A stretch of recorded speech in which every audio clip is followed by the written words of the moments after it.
सहनाववतु सहनौ भुनक्तु सह वीर्यं करवावहै तेजस्विनावधीतमस्तु मा विद्विषावहै। ॐ शान्ति शान्ति शान्तिः। ब्रह्मानन्दं परमसुखदं केवलं ज्ञानमूर्तिं द्वन्द्वातीतं गगनसदृशं तत्त्वमस्यादिलक्ष्यम् एकं नित्यं विमलमचलं सर्वधी साक्षिभूतं भावातीतं त्रिगुणरहितं सद्गुरुं तं नमामि।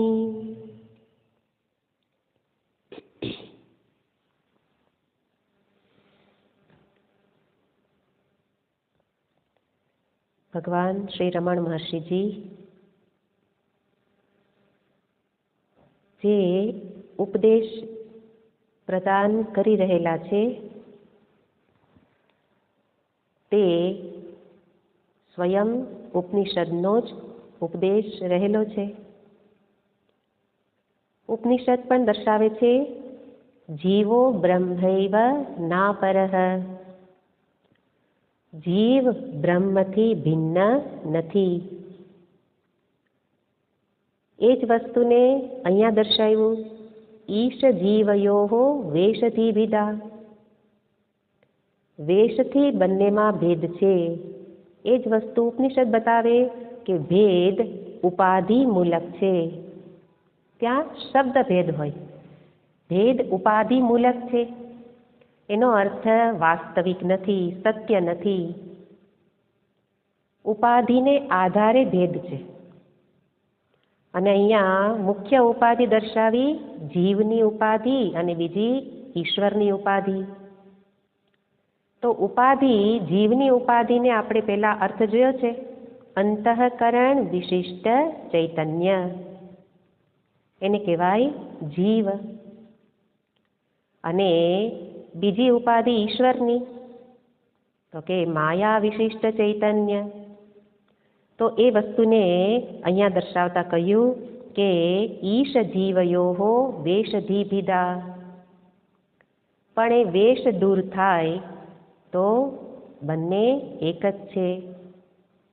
એટલે કે સરિતા એટલે નદી, સરિતા જ્યાં સુધી પોતાને સાગરથી જુદી રાખે ત્યાં સુધી એ સરિતા છે। પણ સરિતાને જો સાગર દર્શન કરવું હોય તો સાગરમાં એકાકાર થવું જ પડે।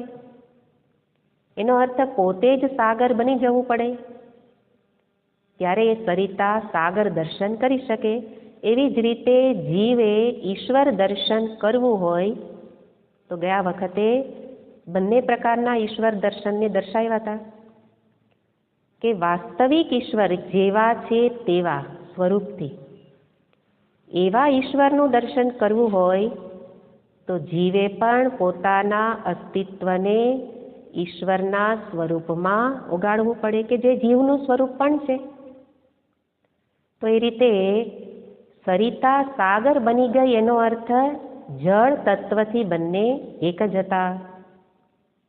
એટલે કે લહેર ઉપર સરિતા ઉપર દ્રષ્ટિ રાખવામાં આવે તો સરિતા અને સાગર જુદા છે, પણ જળ દ્રષ્ટિથી નથી લહેર કે નથી સરિતા કે નથી સાગર, માત્ર નામના ભેદ છે। અને એ જ વસ્તુ આ જ છે અદ્વૈત સિદ્ધાંત। આ જ અદ્વૈત દર્શાવે છે કે કેવલ જેમ જળ માત્ર છે એવી રીતે ચિન્હ માત્ર છે, ચૈતન્ય માત્ર સત્ય છે। અને એ જ હું છું, ચિન્હ માત્રોહમ સદાશિવઃ। આ જ હું જ સ્વરૂપથી ચિન્હ માત્ર સ્વરૂપ જ છું। અને એ રીતે જેમ આકાશ, તો તો કે આકાશ એક જ છે, પણ ઘટમાં પૂરાઈ જાય તો એ ઘટાકાશ, એક ઘટની ઉપાધિ ધારણ કરે. એ જ આકાશ જ્યારે આ હોલની અંદર હોય તો એને કહેવામાં આવે મઠાકાશ. તો ઘટાકાશ મઠાકાશ એ નામના ભેદ છે, ઉપાધિના ભેદ છે, પણ બંનેમાં સમાન શું છે? આકાશ. તો આકાશથી બંને એક છે. વીજળી એક છે, પછી 0નો બલ્બ હોય કે હેલોજન હોય, માત્ર એની કેપેસિટી, એ કેપેસિટી કોની છે? પેલી લેમ્પની. પણ વીજળીનું જે એમાં પ્રકાશવાપણું છે એ તો બંનેમાં સમાન છે. પછી ઉપાધિ નાની હોય તો એટલો પ્રકાશ, અને ઉપાધિ મોટી તો એટલો પ્રકાશ. એવી જ રીતે જે ભેદ દેખાય છે એ અસત નથી, નથી એવું નથી, છે. પણ કોના ભેદ છે? ઉપાધિના, નામ અને રૂપના ભેદ છે. એટલે આપણી દ્રષ્ટિ ક્યાં છે એના ઉપર બધો આધાર છે. જો દ્રષ્ટિ એટલે જો હું મને એવું માનું કે હું જીવ છું, તો પછી એ ઈશ્વર છે જ. આપણું અધકચરું જ્ઞાન હોય એ પોતાને હજી જીવ માનતો હોય અને પછી શું નિષેધ કરી દે? ભગવાન ભગવાન જેવું કાંઈ નથી, પણ હું જીવ છું. ભલે આ જ્ઞાન મેળવી લીધું, પણ વ્યવહારમાં તો હું જીવ જ છું. તો જીવ છું તો એ ઈશ્વર છે જ. જેવી રીતે હું કરતા છું, મેં કર્યું એવું અભિમાન હોય તો એ મહાકર્તા છે, સ્વીકારવું જ પડે. એવી રીતે જે પ્રકારનો મારો વેશ, એ પ્રકારનો એ વેશ ધારણ કરે છે. અને હું કરતા તો એ મહાકર્તા, હું ભોગતા છું તો એ કર્મફળ દાતા છે. મારે ભોગ કરવાનો છે તો એ ફળનો દાતા એ છે જ. એવી રીતે એક વ્યક્તિ રૂપે જો હું મને માનું તો એ વિરાટ જગત રૂપે એ જ છે. સમગ્ર જગત એમનું શરીર છે, તત્વબોધમાં દર્શાવ્યું હતું. વિરાટ રૂપે એ જ રહેલા છે. તો આ રીતે વેશને આધારે બંનેમાં આ ભેદ રહેલો છે. સ્વભાવનો ભેદ, જ્ઞાનનો ભેદ, શક્તિનો ભેદ, આ બધા જ ભેદ એમાં નામ રૂપ રૂપે બધા ભેદ રહેલા છે. પણ શાસ્ત્ર કહે છે, અહીંયા મહર્ષિજી કહે છે, એ ભેદ સત્ય નથી. ભેદ સત્ય નથી એ જાણવા માટે, એ અનુભવવા માટે પહેલાં તો પોતાનામાંથી જીવત્વને દૂર કરવું પડે. આ બધી આપણને લાગે કે વાતો મોટી મોટી, પણ આપણા જીવન માટે જ છે. આના સિવાય પરમ શાંતિનો કોઈ ઉપાય નથી. આ જાણવું પડે. વારંવાર જાણીએ એમ એમ સમજાય. શાસ્ત્રમાં કહે છે જીવત્વને દૂર કરવું એટલે એનો બાદ કરો.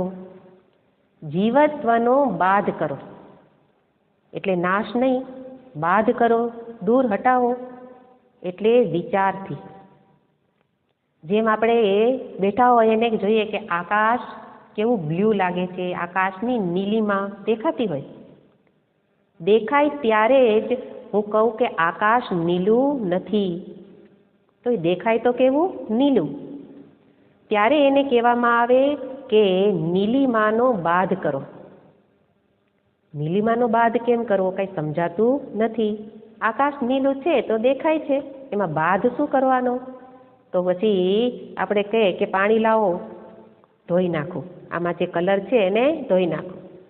તો કહેવામાં આવે છે સમગ્ર પૃથ્વી પર જેટલું પાણી છે, જેટલો પાવડર છે અને જેટલા પણ લોકો છે, સમગ્ર માનવ જાતને લગાડવામાં આવે, બધો જ પાવડર, બધું પાણી લઈને ઘસવામાં આવે અને વર્ષો સુધી ઘસે તોય નીલિમા ન જાય.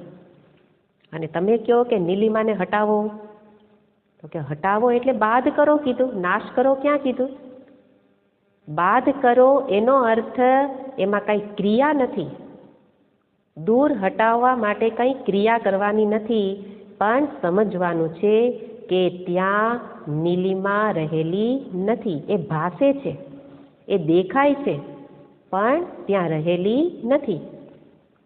એવી જ રીતે હું જીવ છું એવું જ્યારે હું કહું છું ત્યારે જીવત્વનો બાધ કરવાનો, એનો અર્થ સમજવાનું કે અહમ સદાશિવ ચિન્માત્ર સ્વરૂપ ચૈતન્યોહમ. એનો અર્થ હું જીવ નથી, હું આવો છું. એના માટે શું કરું? આગળ ઉપાય બતાવી દીધો. જીવત્વનો બાધ કરો તો ઉપાય બતાવ્યો જ છે. અયમ અહમ કુતઃ ભવતી ઇતિ ચિન્વતઃ. આ વિચાર કરો કે જે હું મને જીવ રૂપે માનું છું એ હું આવ્યો ક્યાંથી? અને જેવો વિચાર કરશો તો અયી પતતી અહમ. ત્યાં કહી દીધું કે તારો આ જે ખોટો હું છે એ પડી જશે, જતો રહેશે. અને કોનાથી? નિજ વિચારણમ, આત્મવિચારથી. તો એક જ સાધન છે પોતાના સ્વરૂપનો વિચાર, કે જેને હું માનું છું એ ખરેખર સત્ય છે. એવો વિચાર કરવાથી એમાં કોઈ સત્યતા રહેતી નથી.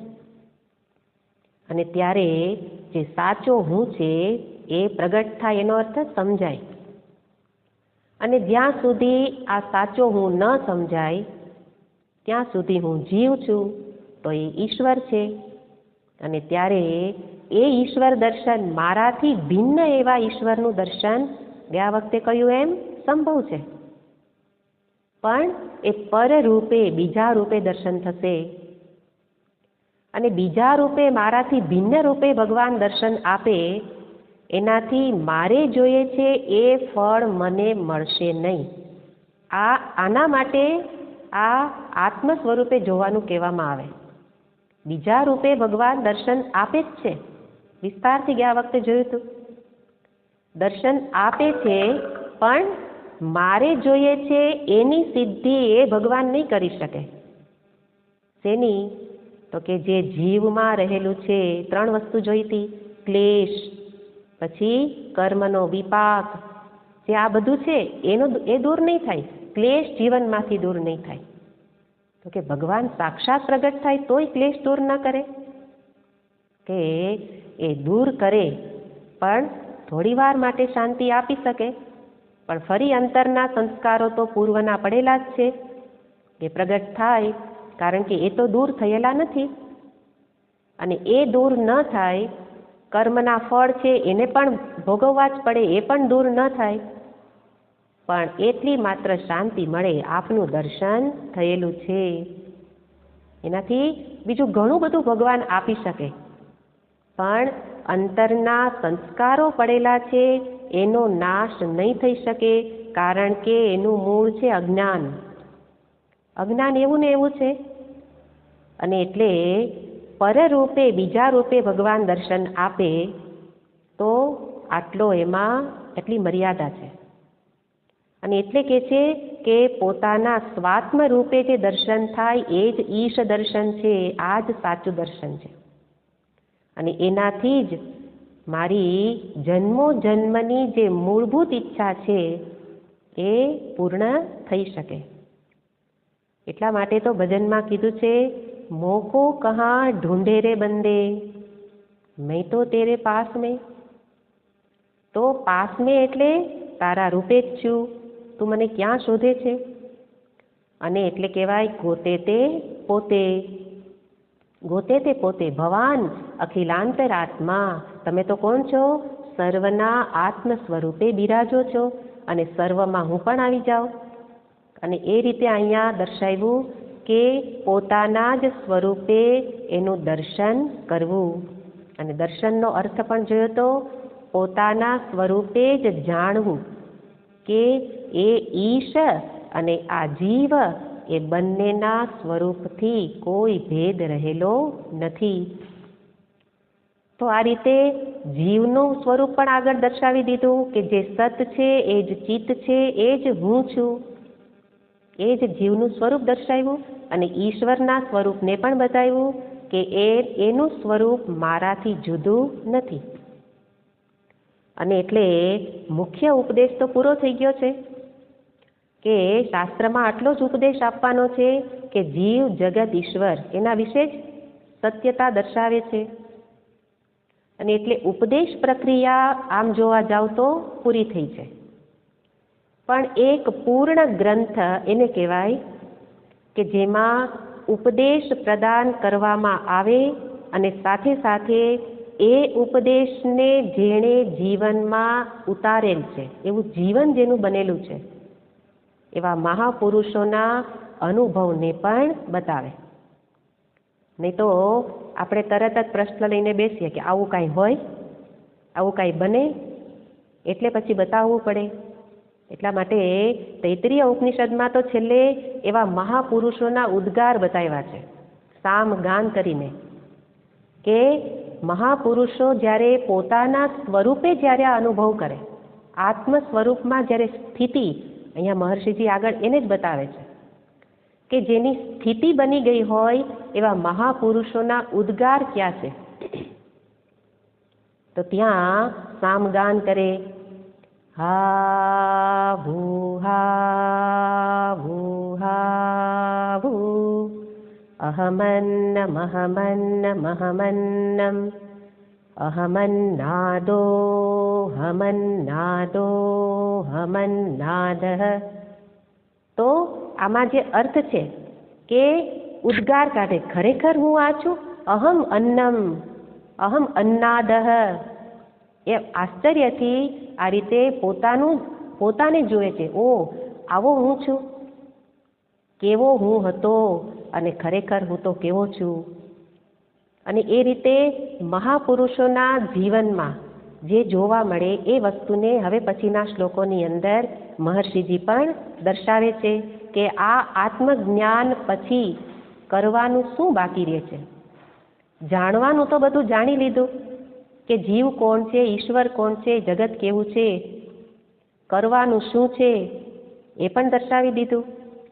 તો હવે શું બાકી છે, તો કે બાકી છે જે મહાપુરુષોએ કર્યું એ કામ કરવાનું બાકી છે. એને દર્શાવતા 26મો શ્લોક બતાવે છે.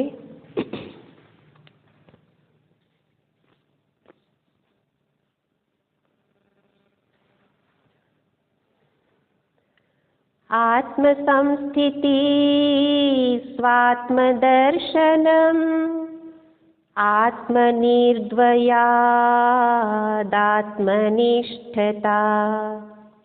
આત્મસંસ્થિતિ સ્વાત્મદર્શનમ આત્મનિર્દ્વયાદાત્મનિષ્ઠતા. આત્મસંસ્થિતિ સ્વાત્મદર્શનમ. આત્મસંસ્થિતિ, સંસ્થિતિ એટલે સમ્યક સ્થિતિ, સ્થિતિ એટલે એમાં હોવું, એમાં રહેવું. શેમાં રહેવાનું છે? આત્મામાં. જેની આત્મામાં જ સમ્યક, સમ્યક એટલે સારી રીતે, જેની આત્મામાં જ સારી રીતે સ્થિતિ બનેલી છે એ જ શું છે? સ્વાત્મદર્શનમ. જે આગળ પણ આ જ શબ્દ પ્રયોગ કર્યો હતો કે વેશહાનતઃ સ્વાત્મદર્શનમ, અને અહીંયા ફરી પાછું સ્વાત્મદર્શન કહે છે. એનો અર્થ મહર્ષિજીએ જ્યારે આગળનો શ્લોક એની રચના કરી હશે ત્યારે મનમાં એવું થયેલું હશે કે કદાચ કોઈને દર્શન શબ્દ આવ્યો અને કદાચ એવો ભ્રમ થાય કે દર્શન એટલે આંખેથી કરવાનું દર્શન. એટલે ફરી સુધારો કરે છે કે વેશને દૂર કરવો એ જ આત્મદર્શન. તો કે દૂર કરવા માટે કંઈ કરવાનું નથી. દર્શનનો અર્થ ફરી સ્પષ્ટ કરતા કહે છે કે આત્મામાં સ્થિતિ મેળવવી એને જ કહેવાય સ્વાત્મદર્શન. એમાં જ રહેવું એને જ કહેવાય સ્વાત્મદર્શન. આત્મનિર્દ્વયાત, દનો થઈ જશે ત. આત્મનિર્દ્વયાત આત્મનિષ્ઠતા. આ જે આત્મસંસ્થિતિ છે એ જ આત્મનિષ્ઠા બની શકે. ક્યારે? તો કે જ્યારે આત્મનિર્દ્વયાત, કારણ કે આત્મા કેવો છે? નિર્દ્વય, નિર્દય નહીં. આમાં એક અક્ષરનું આમ તેમ થઈ જાય એટલા માટે તો સંસ્કૃત મને આવડે છે એવું બોલવું નહીં તો શ્લોકમાં આ એક રેખનો પણ ફેર પડી જાય તો નિર્દ્વયમાંથી નિર્દય થઈ જવાય. નિર્દ્વય છે. નિર્દ્વય એટલે નિર્ગત દ્વય યસ્મિન જેમાંથી, યસ્માત જેમાંથી, દ્વય એટલે ભેદ, નિર્ગત દૂર થઈ ગયેલા છે, જેમાંથી ભેદ દૂર થયેલા છે એને શું કહેવાય? નિર્દ્વય. તો આત્મ સ્વરૂપ કેવું છે? નિર્દ્વય છે. નિર્દ્વયનો અર્થ જેમાં દ્વય એટલે ભેદ રહેલા નથી એવું અદ્વિતીય સ્વરૂપ છે. કારણ કે એટલે આમાં હેતુ રૂપે આપેલું છે આત્મનિર્દ્વયાત હોવાથી, આવું હોવાથી. એ જ શું છે? આત્મનિષ્ઠતા, આત્મનિષ્ઠા છે. તો જે આપણે વારંવાર શબ્દ પ્રયોગો સાંભળેલા હોય એ જ શબ્દોને અહીંયા દર્શાવે છે, પણ એનો અર્થ એના કરતાં કંઈક વિશેષ છે. પેલો શબ્દ બતાવે છે આત્મસંસ્થિતિ, આત્મામાં સ્થિતિ.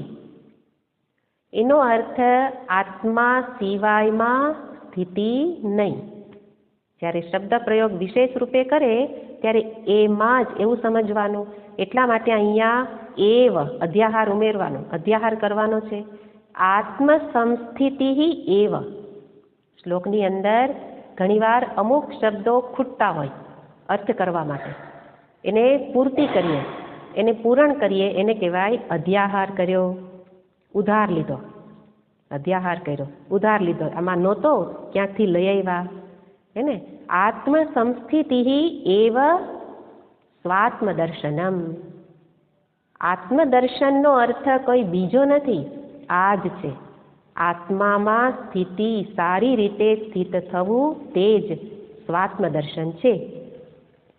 આત્મામાં સ્થિતિનો અર્થ આપણી સ્થિતિ અત્યારે ક્યાં છે? જોવા જાવ તો બધા આત્મામાં જ છીએ. આત્મા એટલે ચેતન. તો બધા વાસ્તવમાં ચેતનમાં જ સ્થિત છે. ચૈતન્ય સ્વરૂપ જ બધા છે, તો સ્થિતિ તો એના સિવાય ક્યાંય હોય નહીં. પણ આપણા વ્યવહારને આધારે આપણું મન સ્થિત, એટલે આપણું મનની સ્થિતિ ક્યાં છે? આપણા મનની સ્થિતિ જ્યાં હોય એ પ્રકારે આપણી સ્થિતિ કહેવાય. તો હું જ્યારે પોતાને મનુષ્ય રૂપે માનું છું કે હું તો ભાઈ માણસ છું, આપણે કહેતા હોઈએ હું તો માણસ છું, તો માણસ છું એવું કે ત્યારે એની સ્થિતિ ક્યાં છે? શરીરમાં. કારણ કે માણસ તો શરીરના આધારે છે. તો ત્યારે પોતે બોલે નહીં તો એ સ્થિતિ છે અહમ મનુષ્ય, મનુષ્યોહમ, હું મનુષ્ય છું. એવી રીતે વ્યવહારને અધીન મારા મનની સ્થિતિ બદલે છે. હું જોઉં છું તો ચક્ષુમાં સ્થિતિ, હું સાંભળું છું કર્ણમાં સ્થિતિ, હું તો સજ્જન છું તો અંતઃકરણની, મનની સ્થિતિ, કે આવો મારો સ્વભાવ છે, સ્વભાવમાં સ્થિતિ. હું તો સાત્વિક છું, ગુણમાં સ્થિતિ. તો આખો દિવસ આપણી એક પછી એક સ્થિતિ બદલતી હોય છે. એટલે કહે છે કે એવી સ્થિતિ નહીં, પણ એ બધા આગળ બતાવી દીધું એ શું છે? વેશ છે. એ વેશને તો શું કહી દીધું? હાનતઃ, છોડી દ્યો. જ્યારે એ વેશમાંથી બુદ્ધિ પાછી વળે ત્યારે હવે ક્યાં બેસવું, કોનું સ્મરણ કરવું? તો કે જે બાકી બચે એ ચેતન. તો એ ચેતનનું જ સતત સ્મરણ, જે ચેતનનું જ સતત વૃત્તિ બનતી રહે, પોતાનું સ્મરણ બનેલું રહે. જેવી રીતે પેલો સાયકલ ચલાવતો હોય તો સાયકલ ચલાવનારી વ્યક્તિને ખબર છે કે મારે મારું બેલેન્સ બનાવવાનું છે. પછી એ બધે જોતો હોય, બધે જોવે.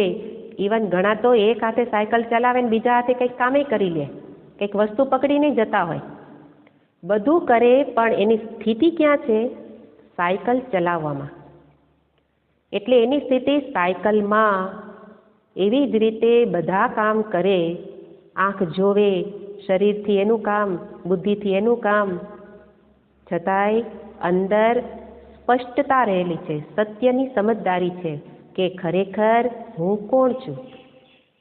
બીજું દ્રષ્ટાંત જે આપણે પહેલાંય આપેલું છે, પનિહારી, કે પેલા સાત ઘડા અને પાંચ ઘડા લઈને પાણી ભરવા જાય, અને આપણે તો હાથમાં એક લોટોય સ્થિર નથી રહેતો, હાથમાંય નથી રહેતો, માથા ઉપરની તો પછીની વાત છે. તો આટલા ઘડા લઈને પાણી ભરવા, અને પાછું પાણી ભરીને આવતી હોય, ભરેલા ઘડા હોય, એકેય પડે નહીં, અને વાતો કરતી હોય, પણ એની સ્થિતિ ક્યાં છે? ઘડામાં સ્થિતિ. તો આ સ્થિતિ કહેવાય કે જેમાં તમારું મન રહેલું છે, એમાં તમારી સ્થિતિ. એવી જ રીતે આપણું મન ક્યાં છે? એટલા માટે તો બીજેથી મનને પહેલાં પાછું વાળી અને જોવું પડશે કે મારું મન ક્યાં ફરે છે. ભટકતા મનને ભટકવા જ દઈએ તો એની તો ક્યાંય સ્થિતિ જ ન બને, ડામાડોળ સ્થિતિ. એની સ્થિતિ કેવી? ડામાડોળ, નહીં ઘરનો નહીં ઘાટનો. શું વિચાર? તો કે ઘડીક ઉટપટાંગ, આના વિચાર કરું, આના વિચાર. તો જગતની અંદરે જેની સ્થિતિ નથી. પણ એવી વ્યક્તિ માટે તો આ જ્ઞાન છે જ નહીં. જેણે થોડું ઘણું પણ મનનું નિયંત્રણ, એટલે આગળ બધા સાધન બતાવી દીધા છે, એમાંથી પસાર થઈને આવેલાની જ આત્મસ્થિતિ થઈ શકે. તો એવા મહાપુરુષની વાત છે કે જેના મનનું નિયંત્રણ છે અને મનને જોઈ શકે છે, સંયમિત છે કે મારું મન કઈ દિશામાં જાય છે. અને જો એ વિરુદ્ધ દિશામાં જતું હોય તો એ પ્રયત્નપૂર્વક પાછું વાળી અને શું કરે? પોતાના સ્વરૂપમાં લગાવે, સ્વરૂપ ચિંતનમાં લગાવે, સતત સ્વરૂપનું અનુસંધાન કરે, અને એને જ કહેવાય આત્મસંસ્થિતિ. આત્મસંસ્થિતિ એ જ શું છે? સ્વાત્મ દર્શનમ. એ જ પોતાનું દર્શન છે. એટલે કે પોતાના દર્શનમાં કોઈ ક્રિયા નથી, પણ અહીંયા દર્શન એટલે પોતાના સ્વરૂપમાં જ રહેવું.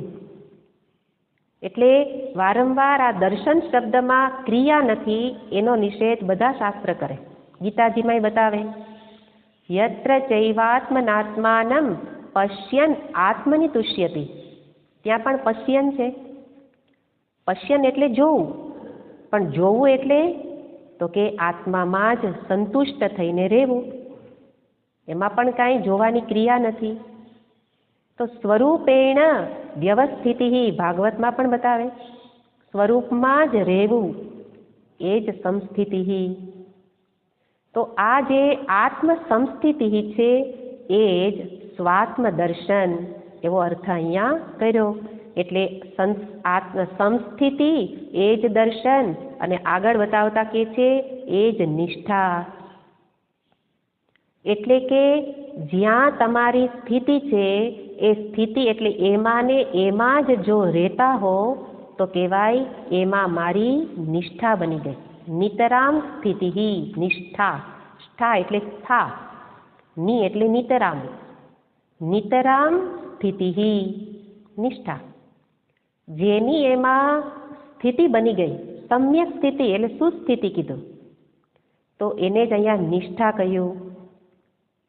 એટલે કે જેણે પહેલાં તો પોતાના સ્વરૂપને જાણ્યું હોય, જાણ્યા વિના તો સ્વરૂપ શું છે ખબર નથી, અને સ્વરૂપને જાણે પછી એમાં સ્થિતિ બને કે હું કોણ છું સમજે, પછી એનું સ્મરણ થાય અને પછી એમાં નિષ્ઠા મળે.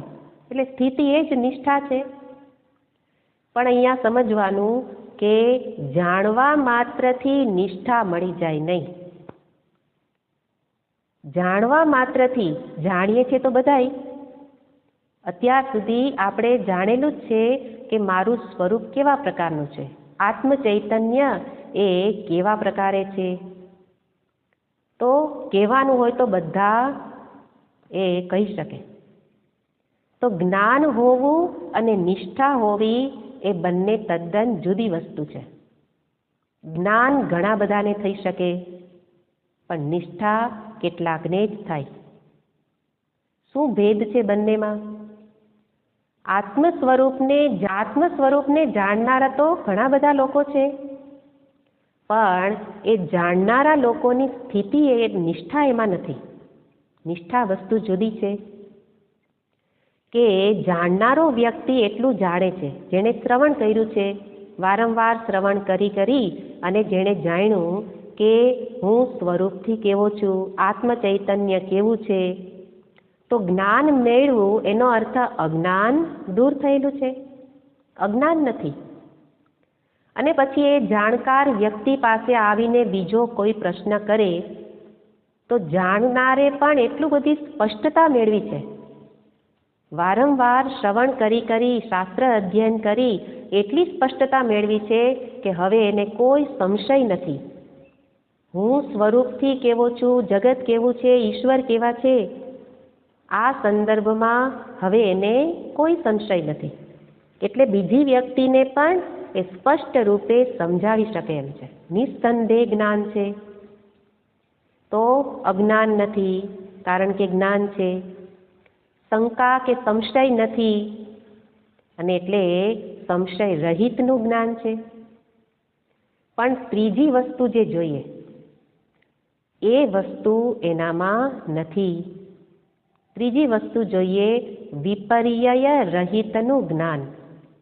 ત્રણ આવરણ છે: સંશય, અજ્ઞાન, સંશય, વિપર્યય. આ ત્રણ દૂર થાય તો જ સાચું જ્ઞાન થયેલું કહેવાય. બાકી શબ્દ જ્ઞાન છે અને કોઈકને કદાચ સમજાવી પણ શકે છે, પણ આત્માનુભૂતિ નથી. એટલા માટે કહે છે કે એને જ્ઞાન છે એટલે અજ્ઞાનરૂપી આવરણ દૂર થયેલું છે, સંશય પણ નિવૃત્ત થયેલા છે. પણ ત્રીજું પેલું વિપર્યય. વિપર્યય એટલે વિપરીત ભાવના. વિપરીત ભાવના એટલે જેવો હું છું એવી ભાવના થતી નથી. વિપરીત ભાવના અત્યારે આપણને થાય જ છે કે હું દેહાદી છું, એ જ સત્ય છે. આ જ આપણને ગમે એટલું સાંભળીએ તોય આ જ ભાવના આપણી બને છે.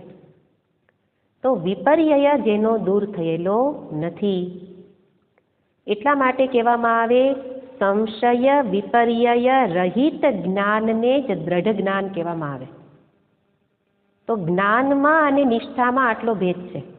જ્ઞાન હોવા માત્રથી નિષ્ઠા મળી ન જાય. કોઈ વ્યક્તિને જ્ઞાન છે એટલે એવું ન કહી શકાય કે આ બ્રહ્મનિષ્ઠ છે. કેમ? કારણ કે વિપરીત ભાવના છે, દેહાદિમાં જ સત્યતા આવી જતી હોય છે. એટલા માટે સંશય વિપર્યય રહિતનું જ્ઞાન એ દ્રઢ જ્ઞાન જેને થયેલું છે એ વ્યક્તિને કહેવાય બ્રહ્મનિષ્ઠ. એને કહેવાય એની એમાં નિષ્ઠા આવી ગઈ. આપણી નિષ્ઠા કેવી છે? પેલી એક વ્યક્તિ કે જેણે થોડું ઘણું શ્રવણ કર્યું એની તો સંપૂર્ણ રીતે જગતમાં જ નિષ્ઠા છે. બીજી વ્યક્તિ છે જગતમાં તો કદાચ એને સત્યતા નથી લાગતી, પણ દેહાદી સાચા લાગે છે તો એમાં નિષ્ઠ છે. પણ ત્રીજો કેટલોક થોડું ઘણું નિષ્ઠા માટેનો પ્રયત્ન કરે છે તો એ વ્યક્તિને પણ કેવું છે કે જ્યારે એ શ્રવણ કાલે, મનન કાલે, વિચાર કાલે એ નિષ્ઠાવાળો છે, પણ એનાથી બીજા સમયે નિષ્ઠા જતી રહે છે. તો નિષ્ઠા એ સ્થિર રહેતી નથી, એટલે શું સ્થિતિ કીધું? આ નિષ્ઠામાં સ્થિરતા, એમાં જ સ્થિતિ. અને એના માટે વિપરીત ભાવના દૂર થવી જોઈએ. વારંવાર નિધિધ્યાસન કરીને પોતાને સતત હું કોણ છું એનું સ્મરણ કરાવે, અને ત્યારે એની વિપરીત ભાવના દૂર થશે. અને નહીં તો આ રીતે ડામાડોળ સ્થિતિ રહેશે. થોડી વાર માટે દેહાદીમાં, થોડી વાર માટે હું ચૈતન્ય, હું આત્મા, અથવા તો કાંઈ નહીં તો બોલતા શીખી જશે, શિવોહમ શિવોહમ કરશે, પણ હું કેવી રીતે શિવ છું એ ખબર નથી. સોહમ સોહમ કરશે, પણ સહ અહમ કેવી રીતે, હું ખરેખર એ છું એ અનુભવ તો છે નહીં. એટલે આત્માનુભૂતિ એટલે જે આત્મ સ્વરૂપ છું એનું જ સતત જેને સ્મરણ, એને કહેવાય અહીંયા નિષ્ઠા. અને એના માટે સંપૂર્ણપણે વિપરીત ભાવના દૂર થવી જોઈએ. એક ક્ષણ પણ ભૂલથી પણ એને એવો ભાવ ન થાય, સ્વપ્ન કાલે પણ એને એવો ભાવ નથી થતો કે હું આ દેહાદી રૂપે છું. એના માટે દીર્ઘકાળનો અભ્યાસ, એટલે આગળ મહર્ષિજી કહેવાના જ છે કે અભ્યાસનું કેટલું મહત્વ છે. તો વારંવાર વિપરીત ભાવના દૂર કરવા માટે પ્રયત્ન કરે, અને એ પ્રયત્ન કરતા કરતા જેની સ્વરૂપમાં નિષ્ઠા મળી ગયેલી છે એ બ્રહ્મનિષ્ઠ મહાત્મા, તો એ મહાત્મા શું આખો દિવસ ધ્યાનમાં જ રહેતા હશે? એટલા માટે આપણી માન્યતા છે કે ધ્યાનસ્થ વ્યક્તિ હોય તો આપણા માટે એની ઊંચી માન્યતા હોય, બહુ સારા. એ તો એટલે હમણાં જે કહેતા હતા ને પેલા કે એક જ દિવસ માટે બોલે, બીજા દિવસોમાં એ એકાંતમાં જ રહે, તો આપણા માટે આ સત્સંગ થતો હોય એનું મહત્વ ન હોય, પણ એ દર્શન કરવા દોડીએ. શું કામ? કારણ કે કોઈ સાથે બોલતા નથી, કંઈક વિશિષ્ટ વ્યક્તિ છે. વિશિષ્ટ વ્યક્તિ હોય એટલે આપણી માન્યતા ઊંચી. એટલા માટે મેં કહ્યું ને ગયા વખતે કે તમે ઈશ્વર દર્શન કર્યા છે એવો જ્યારે મને કોઈએ પ્રશ્ન કર્યો હોય, એનો અર્થ શું? તમે કર્યા હોય તો તમને સાંભળીએ, પણ કર્યા હોય એવું આમાં કંઈ લાગતું નથી, કારણ કે માથે હાથ મૂકો અને અમારા કામ થઈ જાય તો તમે ઈશ્વર દર્શન કર્યા હોય. હવે આમાં તો તમે આશીર્વાદ આપો એવું કંઈ બનતું એવું લાગતું નથી. એટલે સંશય છે મનમાં કે તમારી પાસેથી મારે જોઈએ છે તે મળશે કે કેમ. એટલે માપવા માટે આપણે ઈશ્વર દર્શનમાં રસ નથી, પણ મારે જોઈએ છે તે તમે આપી શકશો ભૌતિક વસ્તુઓ. એટલે ચમત્કારમાં જ આપણને રસ છે. અને એટલા માટે અહીંયા કહે છે કે આ બ્રહ્મનિષ્ઠ એનો અર્થ સતત ધ્યાનસ્થ એવો અર્થ નથી. અહીંયા ક્યાંય ધ્યાનસ્થ શબ્દ મહર્ષિજીએ વાપર્યો જ નથી, કારણ કે શાસ્ત્રમાં ધ્યાન કરતા જ્ઞાનનું મહત્વ છે. એટલે બ્રહ્મનિષ્ઠ વ્યક્તિ પણ ધ્યાનસ્થ નથી, એ પણ વ્યવહાર કરે. તો આપણે આગળ જોયું એમ કે વ્યવહાર કરે તો આંખેથી જુએ તો ચક્ષુ રૂપે હું થઈ જાય, શરીરથી કાંઈ કામ કરે તો શરીર રૂપે હું, તો વ્યવહારમાં તો દેહાદીને હું કેવા પડે. ત્યારે એને બતાવવામાં આવે કે બ્રહ્મનિષ્ઠ મહાત્માનો પેલા નિષ્ઠાનો અર્થ જોયો કે એક ક્ષણ પણ ભૂલથી પણ એને સ્મરણ નથી થતું કે આ દેહાદી સત્ય છે. એવી નિષ્ઠા છે, પણ વ્યવહાર કરશે. કેવી રીતે કરશે? બાધિત અનુવૃત્તિથી. કોઈ પણ વ્યવહાર કરો ત્યારે મનમાં વિચાર તો ઉઠે, પછી જ વ્યવહાર થાય ને. વિચાર ઉઠે પછી ઇન્દ્રિય કામ કરે, પછી શરીર કામ કરે. તો વૃત્તિ વિચાર ઉઠે. આપણા માટે અને એના માટે વ્યવહારમાં શું ભેદ છે? અને ખાલી જાણવાનું નથી, એ રીતે બનવાનો પ્રયત્ન કરવાનો છે કે જ્યારે મારા મનમાં વૃત્તિ ઉઠે ત્યારે એ વૃત્તિ દેહાદીને લઈને જ ઉઠે છે, પણ હું એ દેહાદીને સત્ય માની લઉં છું કે આ સાચા છે, અને પછી એના માટે બધું કરું. જ્યારે પેલા મહાત્મા એની પણ વૃત્તિ ઉઠે, પણ એ વૃત્તિ કેવી છે? બાધિત. બાધિત વૃત્તિ એનો અર્થ એમાં કાંઈ સત્યત્વ બુદ્ધિ રહેલી નથી, પણ કરવાનું છે એટલે કરીએ છીએ, સત્યતા નથી. અને તો આ શબ્દ પ્રયોગ આપણે કરતા જોઈએ, ઘરમાં કરવાનું છે એટલે કરીએ, બાકી મને કંઈ ઘરમાં રસ નહીં. આ જ્ઞાનની નિશાની નથી. આ તો આપણી ઈચ્છાઓ પૂરી નથી થઈ એટલે હતાશાની નિશાની છે. આ બરાબર સમજવાનું કે આ હતાશાની નિશાની છે, પણ આપણે હતાશાને વૈરાગ્ય માનીએ, વૈરાગ્યને પછી જ્ઞાની માનીએ. કેટલી બધી ભ્રમણામાં જીવીએ છીએ. એટલે આ જ શબ્દ પ્રયોગ જ્ઞાની પણ કરે અને પેલો હતાશ વ્યક્તિ પણ કરે કે જેની ઈચ્છાઓ પૂરી થતી નથી એટલે ઘરથી ભાગવું છે. એટલે શું કે ઘરમાં તો રહીએ, કરવું પડે એટલે કરીએ. પણ એ તો અત્યંત ખરાબ નિશાની છે. પણ અહીંયા તો આ બાધિત વૃત્તિનો અર્થ શું કે કરવાનું છે, પણ દેહાદીનો આધાર લીધા વિના તો વ્યવહાર થશે નહીં. એટલે આધાર આ રીતે લેશે, હું મનુષ્ય છું એવું કીધા વિના, એવું વિચાર વિના કામ નહીં થાય. આંખેથી જોવાનું છે તો એ પણ કરવું પડશે, હાથેથી કામ થશે, બધું થશે, પણ અંતરમાં સતત સ્મરણ છે. આ જેની સાથે વ્યવહાર કરું છું એ સાચા નથી. એટલે બંનેમાં આટલો જ ભેદ છે. પેલા બ્રહ્મનિષ્ઠ એની ક્યાંય સત્યતા નથી, એક નિષ્ઠા છે એમાં જ સત્યતા છે ચૈતન્ય તત્વમાં. જ્યારે આપણા માટે બધુંય સાચું. પેલો સંપૂર્ણ અજ્ઞાની છે એ તો દેહાદીને જ સાચા માને છે. અધકચરું જ્ઞાનવાળો દેહાદીને સાચા માને ને ચૈતન્યને સાચું માને. બે તો સાચા હોય નહીં. પણ જેની નિષ્ઠા છે એ દેહાદીને સત્ય ન માને, પણ આત્મ ચૈતન્યને સત્ય માને, પણ વ્યવહાર માટે આ સાધનનો ઉપયોગ કરે, સાધન ભાવથી કરે. ઘણા બધાએ કરેલા છે. દ્રષ્ટાંત છે કે ભગવાન રામ, ભગવાન કૃષ્ણ એમણે અવતાર લીધો ત્યારે ઘણા યુદ્ધ કર્યા, ઘોર કર્મ કર્યા, યુદ્ધરૂપી કર્મ કર્યો. અને આપણે શું કહીએ કે ઈશ્વર તો જ્ઞાની છે. ગયા વખતે જોયું હતું કે હું અજ્ઞાની છું જીવ તરીકે, ભગવાન તો જ્ઞાની છે એટલે એને ઉપદેશ નથી અપાતો. તો જ્ઞાની હોય તો યુદ્ધ કેમ કરે? આ રીતે કરે, બાધિત વૃત્તિથી. મારા માટે અત્યારે જે ક્ષેત્રમાં છું ત્યાં શું કરવા યોગ્ય છે? અત્યારે યુદ્ધ એ કરવા યોગ્ય ઘણી વખત પાછળ ઠેલેલું હતું. ભગવાન રામે પણ 2 વખત દૂત મોકલેલા હતા. ભગવાન કૃષ્ણ સ્વયં દૂત બનીને ગયેલા હતા. એનો અર્થ યુદ્ધને ટાળવાના પૂરતા પ્રયત્ન કર્યા. પછી પણ જો હવે યુદ્ધ કરવું જ પડે એમ છે તો એ કરશે, પણ બાધિત વૃત્તિ એનો અર્થ કર્તવ્ય રૂપે કરવાનું છે, પણ આમાં ક્યાંય સત્યતા નથી. જો યુદ્ધ નહીં થાય તો અનિષ્ટ થશે અને ધર્મની હાનિ થશે.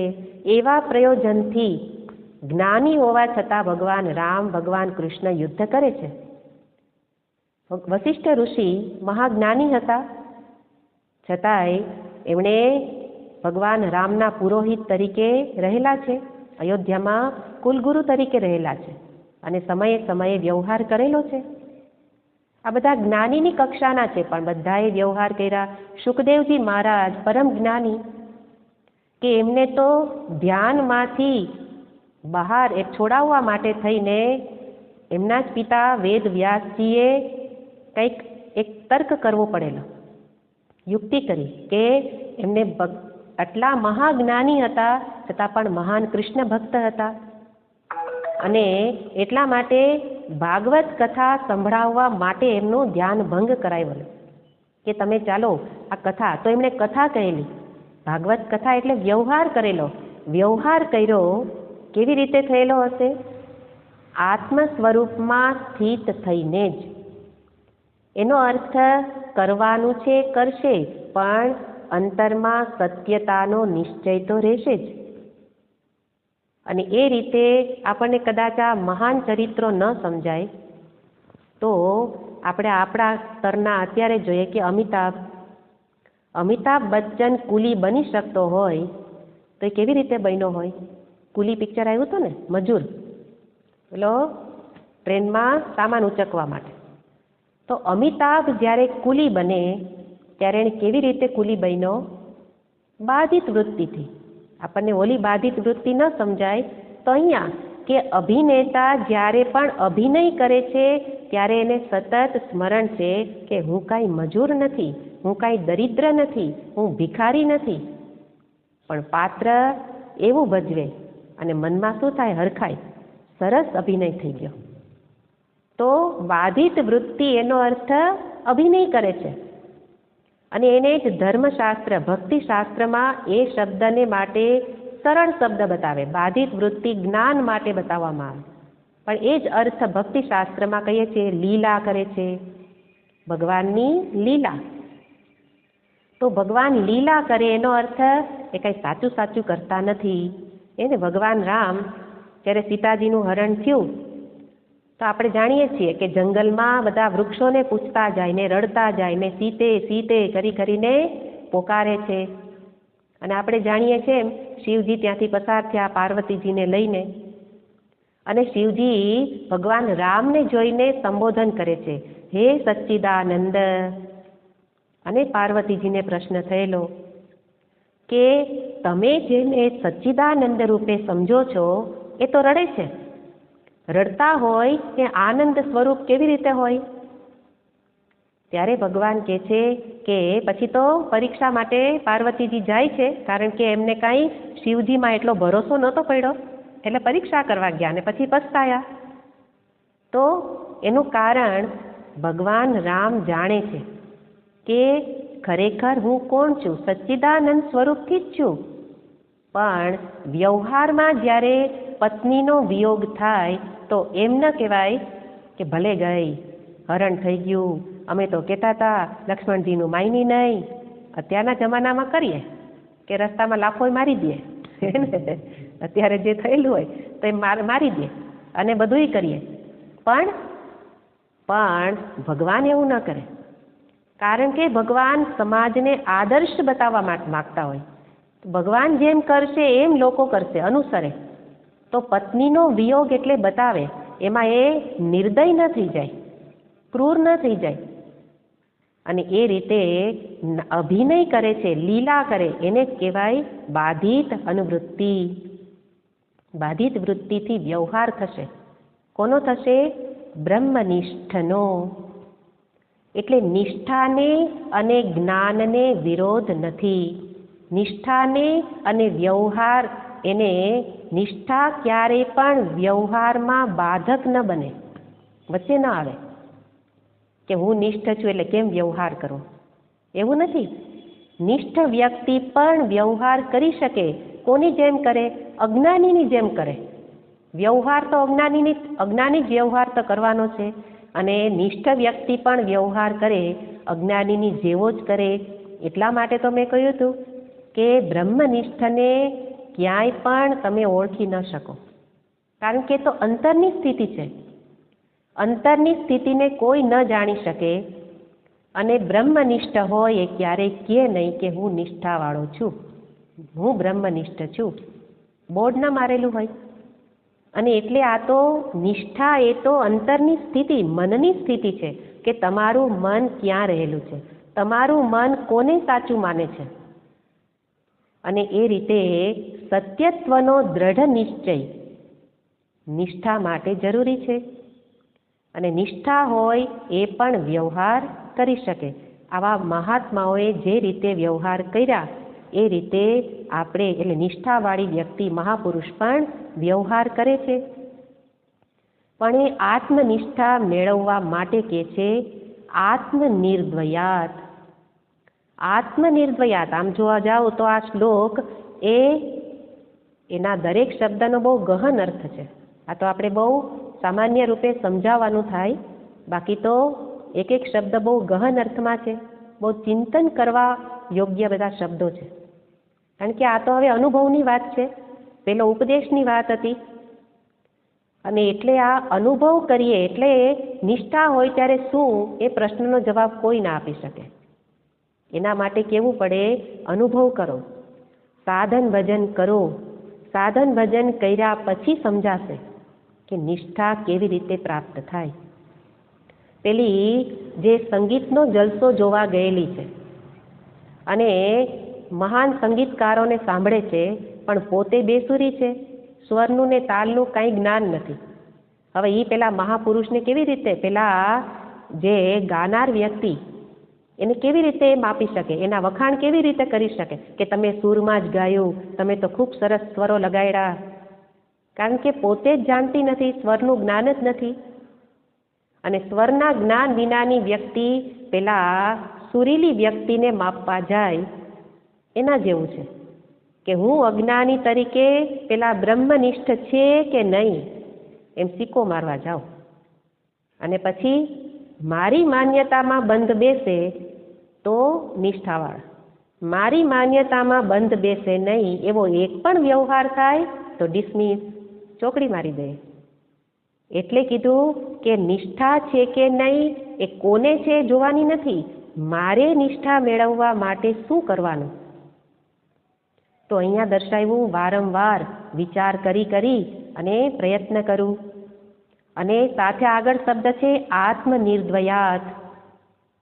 આત્મનિર્દ્વયાત આત્મનિષ્ઠતા. આ જે સુસ્થિતિ છે એ આત્મનિષ્ઠા જ કહેવાય, કારણ કે આત્મનિષ્ઠા વિના આત્મા સિવાય બીજું કંઈ છે જ નહીં. બીજું કંઈ હોય એમાં નિષ્ઠા થઈ શકે, પણ બીજું હોય તો ને. આત્મનિષ્ઠા શા માટે? આત્મા સિવાયમાં નિષ્ઠા કેમ નહીં? કારણ કે આત્મા નિર્દ્વય છે. એટલે કે આત્મનિર્દ્વયાત એટલે અદ્વિતીય છે, એમાં બે જેવું રહેલું જ નથી. બીજો હોય તો એમાં નિષ્ઠા થાય. એટલા માટે આત્મ સ્વરૂપને આ રીતે સમજવું પડે કે સત તો છે, ચિત્ત છે, આનંદ છે, પણ સાથે અદ્વિતીય છે. નહીં તો અહીંયા આનંદ મળે ને બીજે આનંદ મળે. સ્વરૂપમાંય આનંદ છે અને વિષયમાં આનંદ લાગે, પણ આનંદ સ્વરૂપથી કેવા છે? અદ્વિતીય. એના સિવાય બીજે ક્યાંય આનંદ રહેલો જ નથી. આ નિશ્ચય, એમાં નિષ્ઠા, એ આ જાણ્યા પછી કે આત્મ સ્વરૂપ એ નિર્દ્વય છે, અદ્વિતીય છે, એવું જાણે તો જ એકમાં નિષ્ઠા થાય. નહીં તો શું થશે? બીજું પણ હોય તો એકમાં નિષ્ઠા, ફરી બીજામાં, ફરી ત્રીજામાં. એટલા માટે આત્મનિષ્ઠા માટે જરૂરી છે કે પોતાના એક અદ્વિતીય સ્વરૂપને જાણવું, કે ચૈતન્ય સ્વરૂપથી હું કેવો છું? એક માત્ર છું, અદ્વિતીય છું. બીજા જે કોઈ દેખાય છે એમાં ચેતન તો એક જ છે. એટલે મારા અને એના ચેતનમાં ભેદ નથી. એમ નથી કે અહીંયા દેહની સીમા પૂરી અને અહીંથી દેહ શરૂ થયો એટલા માટે એમાં ચેતન જુદું હશે. ચેતન તો એક અદ્વિતીય છે. બે વ્યક્તિની સીમા રેખાની વચ્ચે પણ ચેતન છે જ.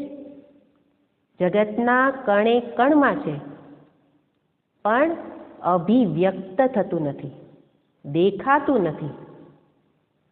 સૂક્ષ્મ શરીર હોવાથી મારામાં અભિવ્યક્ત થાય છે, જ્યારે બીજે કણે કણમાં રહેલું છે પણ ત્યાં સૂક્ષ્મ શરીર નથી. એટલા માટે એ જે અરીસારૂપી સૂક્ષ્મ શરીર, અરીસો હોય તો પેલું કિરણ દેખાય, બાકી સૂર્યના કિરણો તો બધે જ પડે છે.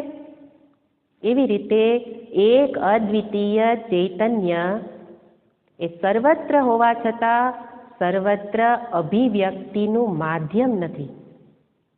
એટલે આપણે ભૂલ કરીએ છીએ કે અહીંયા એક ચેતન અને સામે બીજું ચેતન. પણ એને માટે કહ્યું કે એ તો કેવું છે? નિર્દ્વય. એમાં બીજા જેવું નથી. એટલે એક એ હતું, પછી તમે બધા આવેલા છો. હે ને, આપણે કહીએ ને બાળકને કે હું હતો પછી તું આવ્યો અને તું મને ઉપદેશ આપવા લાગ્યો.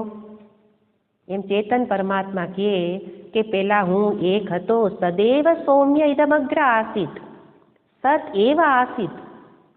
સત તત્વ જ હતું, પછી બધું આવેલું છે. તો એમાં બધું આવેલું હોય. જળ જ હતું સાગરની અંદર, માત્ર ને માત્ર જળ. પછી એમાંથી પરપોટો ફૂટ્યો, એમાંથી એક લહેર ઉઠી, અને પછી લહેર કે પરપોટા તારામાં જળ જુદું ને મારામાં જુદું. એના જેવી સ્થિતિ છે. જળ કહેશે કે હું છું, એમાં તમે બધા ઉઠો છો ને શાંત થાવ છો. એવી જ રીતે ચેતનથી એક જ ચેતન એ અધિષ્ઠાન રૂપે છે, એમાં આ બધા આરોપિત છે, એમાં બધા જણાય છે. એવું સમજી અને ચેતનમાં નિષ્ઠા, એનો અર્થ આ ઉપાધિમાં નિષ્ઠા જેની નથી, એવો આત્મનિષ્ઠ વ્યક્તિ, એને અહીંયા બતાવે છે કે આત્મામાં નિષ્ઠાનો અર્થ શું? કે જે આત્મ સ્વરૂપ એ દ્રશ્ય નથી. કેવું છે? અશબ્દમ, અસ્પર્શમ, અરૂપમ, અવ્યયમ. એવું આ આત્મ ચૈતન્ય સ્વરૂપ જે ઇન્દ્રિયનો વિષય નથી, એની અંદર નિષ્ઠા છે. ઇન્દ્રિયના વિષયમાં નથી, ઇન્દ્રિયમાં નથી, દેહાદિમાં પણ નથી, પણ એના અધિષ્ઠાન એવા ચૈતન્ય સ્વરૂપમાં, કે જે ચેતન એ આત્મ ચૈતન્ય એટલે આત્મા રૂપે છે, બહાર નથી, અનાત્મા રૂપે નથી. અનાત્મા રૂપે નથી એટલા માટે જ કેનોપનિષદમાં કહ્યું, નેદમ યદિદમ ઉપાસતે યત ચક્ષુષા ન પશ્યતિ યેન ચક્ષુ ગુંષી પશ્યતિ.